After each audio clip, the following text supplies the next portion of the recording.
Olá, bem-vindo a mais um episódio da terceira temporada do podcast do Observatório de Jornalismo, o podcast que traz especialistas, professores e profissionais para discutir os diversos temas que abarcam os estudos do regionalismo e de integração regional ao redor do globo.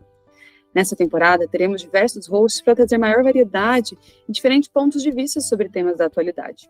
Meu nome é Bárbara Neves, eu sou doutoranda em Relações Internacionais pelo programa Santiago Dantas e membro do Observatório de Jornalismo, e eu serei a host de vocês no episódio de hoje.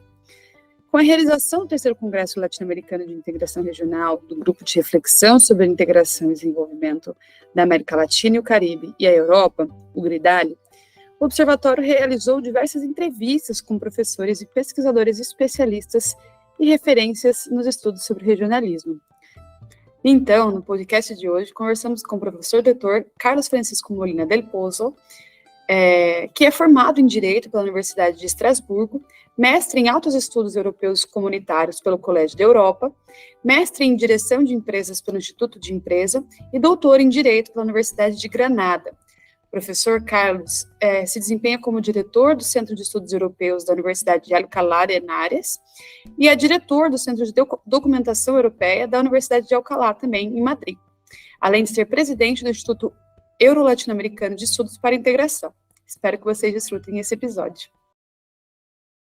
Muchísimas gracias, profesor, por aceptar participar de la entrevista de ODR, de Observatorio de Regionalismo.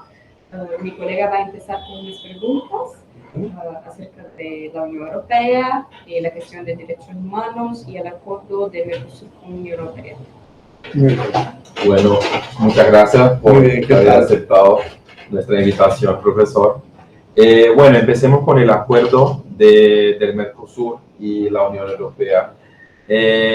¿Cómo usted analiza el contexto de presidencia española en el Consejo de la Unión Europea para tratar de los trámites sobre el tratado? Un tema un poco más institucional antes de hablar del acuerdo específicamente. Bueno, fíjate, yo tengo la experiencia de haber asistido en el año 1995 a la firma, en presidencia también del Consejo de España, a la firma del acuerdo que vinculaba a los países del Mercosur y de las todavía comunidades europeas a hacer un acuerdo birregional. Se firmó en Madrid un 15 de diciembre del año 95. Desde entonces se empezó a discutir qué se iba a incluir en ese acuerdo. De hecho, yo tengo un libro publicado en Argentina que se llama El Acuerdo Unión Europea-Mercosur en el año 96. Por lo tanto, fíjate si ya ha pasado años. Desde entonces se está tratando de negociar. Se ha negociado todo. Ha habido altibajos, ha habido problemas gordos. Algunos países reacios. Por ejemplo, Francia. Digamos los nombres y apellidos, porque realmente es así. ¿Por qué? Pues porque Francia tiene, este acuerdo tiene un trasfondo económico clarísimo, ¿no? Un trasfondo que es sobre todo agrícola. Y Francia, la política agrícola común de la Unión Europea, está, si no controlada, sí muy mediatizada por la posición de Francia, donde el Midi francés, todo el Midi, son votos claves para la consecución de la presidencia de la República francesa. Por tanto, Francia es un país que siempre va a estar contra los acuerdos que de alguna manera limiten el dinero para sus agricultores, los franceses. Si a eso le unes otros países que tienen ciertas otras cuestiones, pues al final yo soy pesimista. Soy pesimista porque es que en el año 19 ya se acabó de negociar todo. Ahora lo que estamos viendo es cómo se ratifican los acuerdos para que puedan entrar en vigor.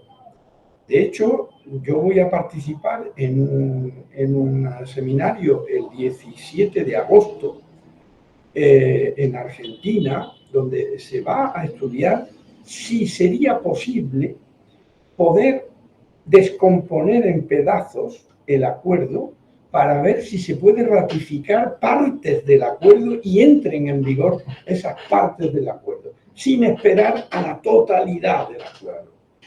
Entonces, los temas comerciales serían los primeros que podrían entrar en vigor, porque no hace falta la ratificación de los parlamentos de todos los Estados miembros. Es competencia, en este caso, de la Unión Europea, el comercio, y por tanto, solamente con la aprobación del Consejo y la Comisión y el Consejo del Parlamento Europeo es suficiente. No tiene que pasar por todos los parlamentos de cada país. Pero en cambio, todo lo que es diálogo político, todo lo que además se le ha metido al acuerdo, que para mí es lo más importante, todos los aspectos humanos que se han añadido al comercio, es lo más importante que tiene este acuerdo. No es un acuerdo comercial normal y corriente, como el que Estados Unidos ha querido hacer o ha hecho con América Latina o con algunos países de América Latina. No, el nuestro, el de Europa, añade todo lo que son derechos fundamentales, todo lo que es Pacto Verde, todo lo que son derechos sociales. En fin, tiene una serie de componentes que son diferentes a un acuerdo comercial normal. Y fijaros que es el primer acuerdo birregional que va a haber en el mundo. Por tanto, es una cosa importante, ¿no? Y soy un poco pesimista, te decía, porque la presidencia española del Consejo va a empezar el 1 de julio. Hemos tenido la desgracia de que el presidente del gobierno español, acosado por la situación de los resultados de las elecciones del 28 de mayo, que eran municipales y regionales, pues ha disuelto el Congreso de los Diputados y ha convocado elecciones generales. Y por tanto la presidencia española va a ser una presidencia muy sui generis, porque no sabemos qué puede pasar. Si España va en medio de la presidencia a cambiar de gobierno, de otro signo, o no, o va a seguir gobernando el señor Sánchez y se consolidará la presidencia completa a los 6 meses. De modo que no lo sabemos, es un momento de incertidumbre. Y la cumbre del 17 y 18 de julio es 5 días antes de las elecciones en España. 5 días antes es la cumbre en Bruselas. Está todo muy cerca. Todo muy... Por eso soy un poco pesimista. Claro. Aunque yo sé, me consta, que el gobierno español va con unas ganas enormes de terminar el acuerdo y que salga de la reunión la ratificación del acuerdo. El acuerdo de ratificar el acuerdo. Sí. Así que, pero veremos a ver. Claro. Profesor, usted ya ha dicho un poco, pero he hablado de cómo eres un pesimista.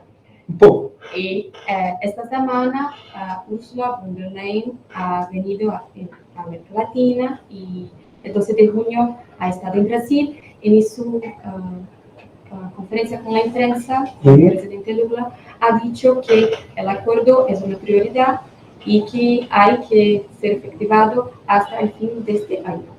¿Usted cree que eso es posible hasta el fin de 2023, que tenemos un acuerdo efectivado o efectivado en partes? Si Victoria me permite, esta mañana el presidente Lula ya también se posicionó que es una prioridad del gobierno brasileño en una entrevista sobre otros temas, pero trató del acuerdo y dijo que también sigue siendo una prioridad y pidió apoyo a los grupos domésticos agrícolas brasileños que comprenden las demandas europeas. Entonces, complemento lo que dijo Victoria sobre la presidenta y el presidente de Brasil también. Yo estoy seguro que todas las personas de la Unión Europea están convencidos de la necesidad absolutamente urgente y prioritaria de sellar, terminar el acuerdo y que entre en vigor. Todo el mundo, estamos de acuerdo todos, pero no es cuestión de que estemos nosotros de acuerdo, ni siquiera la presidenta von der Leyen, ni siquiera el presidente Lula. Son los parlamentos, si es que hay que llevarlo a ratificación, son los 27 parlamentos de todos los Estados miembros, más los vuestros, de aquí, los 4 vuestros, y el Parlamento Europeo. Todo eso tiene que salir a favor. Eso en 6 meses es imposible. Imposible. Ahora, otra cosa distinta sería si ocurre lo que yo antes he dicho, la posibilidad de descomponer en trozos el acuerdo y dejar únicamente para que entre en vigor lo comercial, para que ya empiece lo comercial. Yo soy consciente de que Europa está pidiendo cosas que están fuera de lo que ya se había acordado en el 19. Pero también es verdad que lo que se está pidiendo no es sino aspectos medioambientales, aspectos del Pacto Verde Europeo, con los que toda América Latina está de acuerdo. Es decir, no estamos pidiendo, Europa no está pidiendo cosas raras ni extrañas, está pidiendo algo que es complementario a las ideas que existen en las dos orillas del Atlántico, en materia de medio ambiente y cambio climático. Por tanto, yo en ese sentido sí soy optimista, en ese sentido. Pero a mí me gustaría que fuera todo el convenio el que entrara en vigor, todo, porque es un hito histórico, sería para las dos regiones. Es un momento histórico. Los que nos dedicamos desde hace más de 40 años a estos temas de la integración y hemos visto nacer el Mercosur y hemos negociado la adhesión de mi país, de España, a las comunidades europeas. Bueno, para nosotros el estar en las comunidades europeas ha sido el símbolo de nuestra modernidad. España era un país atrasado, era un país y ha pasado a ser un país rico, un país con desarrollo, un país donde la gente actúa con libertad, se cumplen los derechos fundamentales. Es decir, hemos cambiado completamente en unos años que llevamos en la Unión Europea, desde el año 86. De modo que yo estoy convencido de que el proyecto de integración birregional es fundamental para las dos partes del acuerdo, ¿no? Sí. Sí, perdón. Y usted ha dicho de dividir el acuerdo en trozos y quizá efectivar el parte comercial antes. Sí, porque la parte comercial, como he dicho, no requiere de la ratificación de los parlamentos nacionales, porque es competencia exclusiva de la Unión Europea y, por tanto, no tienen que intervenir los parlamentos nacionales. Basta con que las instituciones de la Unión actúen. Pero usted no piensa que es un riesgo, quizá, que si dividimos estas partes, que la parte política y social queda un poco, ¿cómo se dice eso? Se pierde. Segundo plano, ¿no? Sí, segundo plano, y no es más prioritaria porque no está junto con la parte económica, comercial. Sí, hombre, eso sería lo peor que podría ocurrir, ¿no? Sí. Pero yo pienso que si el comercio empuja, inicia, no olvidemos que los procesos de integración empiezan siempre con un intento de aproximar el comercio, el intercambio de bienes y servicios. Bien, si eso arranca, lo otro debe de venir necesariamente en breve. No es lo mismo tener que discutir un diálogo político cuando no hay ninguna relación, ningún compromiso, a cuando ya hay un compromiso económico de intercambios comerciales entre los dos grupos. Es mucho más sencillo negociar, es mucho más, porque ya están más próximos. O sea que yo creo que debería, si se pudiera llegar a ese acuerdo, y estuvieran conformes las dos partes, de ir primero al negocio económico, y eso arrastraría en unos meses más o en un año más o dos lo demás. Porque es que la Unión Europea tiene ese matiz en los acuerdos comerciales que firma con el resto del mundo. Siempre exige derechos fundamentales, derechos sociales, impacto verde, lucha cambio climático. Y la Unión Europea con América Latina, con todas las CELAC, ya no solamente con Mercosur, sino con todas las CELAC, son la vanguardia de la lucha contra el cambio climático. El Acuerdo de París del 2015 es la Unión Europea y era con Brasil también, hasta que Bolsonaro dijo que no. Pero Estados Unidos también se salió, Bolsonaro también Brasil. y la Unión Europea ha seguido con el resto de países de América Latina. Bueno, eso es un símbolo de que la relación es buena y que la cumbre debería de seguirse manteniendo. Esa parálisis que ha habido desde 2015 hasta ahora, eso es una pena, porque ahí se ha perdido muchísimo de lo que ya se había construido. Claro. Ahora hay que volver otra vez a acercar posiciones en muchos temas que estábamos de acuerdo inicialmente. Bueno, profesor, yo voy a la última pregunta. Si Victoria quiere complementar algo, lo va a hacer luego. Pero en conclusión, temas críticos que escuchamos por aquí, que mucho se critica una postura europea sobre un nuevo proteccionismo utilizando el medio ambiente, y que los mismos grupos del 95 que estaban en contra del acuerdo siguen en contra, pero ahora con un discurso verde. Entonces, se puede ver que hay grupos distintos de distintas orientaciones ideológicas en Europa que están juntos, y hay grupos que están utilizando, yo sí sé que hay grupos legítimos verdes que están en favor de la causa, pero hay grupos que se utilizan también de este tema para hacer una oposición, y también completo preguntando sobre si no está obsoleto, si no está antiguo, un tratado que por 20 años fue negociado y ahora necesita tiempo para ratificaciones. Y por último, aparte de Francia, ¿a qué parlamento tenemos que mirar? Irlanda, Bulgaria, con un poco más de atención. ¿Cuáles serían los puntos de enfoque que podrían bloquear el acuerdo? Habría varios, empezando por la última pregunta, habría varios. Desde luego los del este, los países del este, no están muy por la labor. Pero también hay algunos de los originarios de las comunidades europeas que tampoco están muy por la labor. No me pidáis que dé nombres, porque ¿para qué vamos a señalar a algunos? Lo sabemos todos quiénes son. Sin embargo, yo estoy convencido de que eso que he oído por aquí en algunas ponencias, incluso ayer, de que Europa se está aprovechando para exigir nuevas cuestiones, disfrazándolas con el tema del medio ambiente, yo creo que eso no es verdad. Eso es una fake news que se está produciendo, porque interesa decirlo también aquí, pero en Europa no se está hablando de eso en absoluto. Nadie habla de que se esté aprovechando la situación para hacer nuevas exigencias en materia de medio ambiente. Es que hay problemas de fondo agrícolas. El problema es de agricultura, es económico, no es un problema de medio ambiente. Como he dicho antes, todas las exigencias en materia de medio ambiente, de cambio climático, estamos en la misma barca. Tanto toda América Latina como la Unión Europea, hay acuerdo en todo.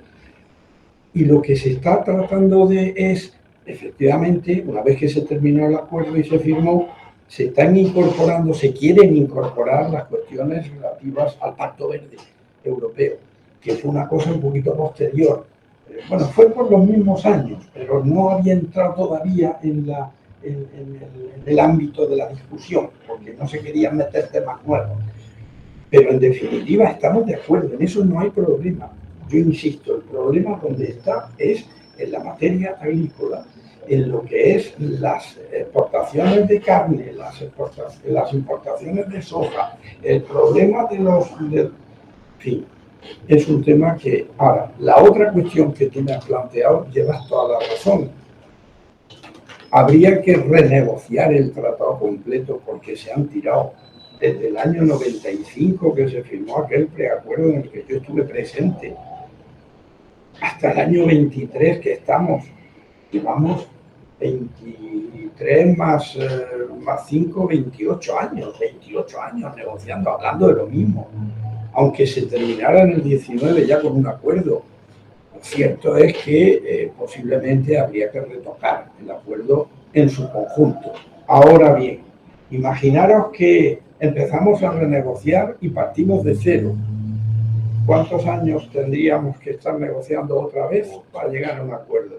Y de verdad, es un hito histórico que no debemos de perder la ocasión de que esto siga para adelante, ¿no? Y se concluya de la mejor manera posible. Es fundamental, es fundamental. Insisto, no es solo el tema económico, no es el comercio solo, también son los derechos fundamentales. Porque si de algo podemos presumir en Europa, y eso que yo no presumo para nada, porque no es verdad, pero es en la protección de los derechos fundamentales. Yo tengo algunas cosas escritas sobre la reincidencia y la vuelta a regular lo mismo. Tenemos derechos fundamentales por todos lados. La protección de los derechos fundamentales está recogida por varios textos, por los tratados fundacionales nuestros, por el Tratado de Lisboa, por la Carta Europea de Derechos Fundamentales, por las tradiciones constitucionales de los Estados miembros, por el Convenio Europeo de Derechos Fundamentales y Libertades Públicas de Roma del 50.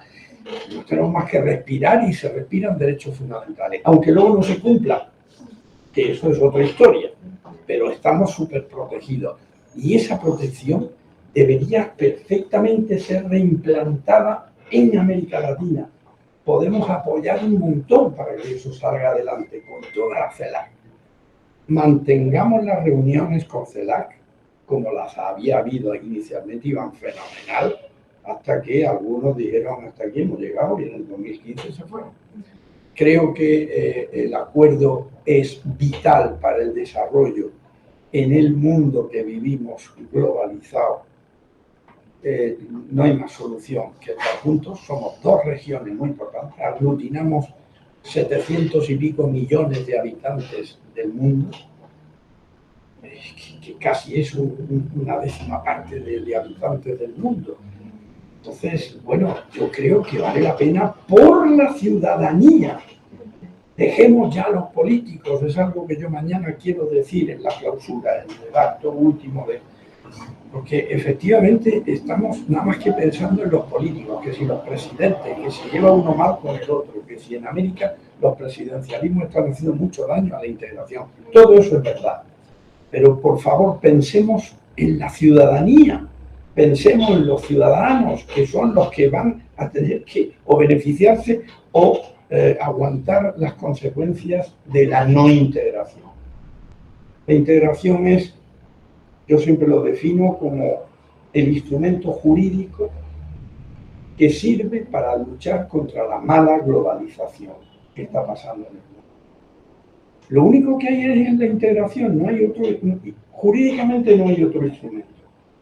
Pues vamos a ponerlo en marcha y vamos a hacer que las cosas sean buenas para los ciudadanos. Ojalá. Ojalá, eso sería lo ideal. Profesor, muchas gracias. Muchas gracias a vosotros. Nosso episódio chegou ao fim. Agradecemos a todos que nos escutaram pelo Spotify e Google Podcast ou nos assistiram pelo nosso canal do YouTube. Para ficar atento aos nossos lançamentos e novidades, se inscreva no canal do Observatório de Jornalismo. E se curtiu nesse episódio, deixe seu like. Se quiser acessar mais de nossos conteúdos, você também pode acessar nosso site observatorio.repre.org e seguir nossas redes sociais para receber em primeira mão as informações sobre eventos e trabalhos organizados pelo grupo. Estamos conectados no Facebook, LinkedIn, Twitter e Instagram. Até o próximo episódio.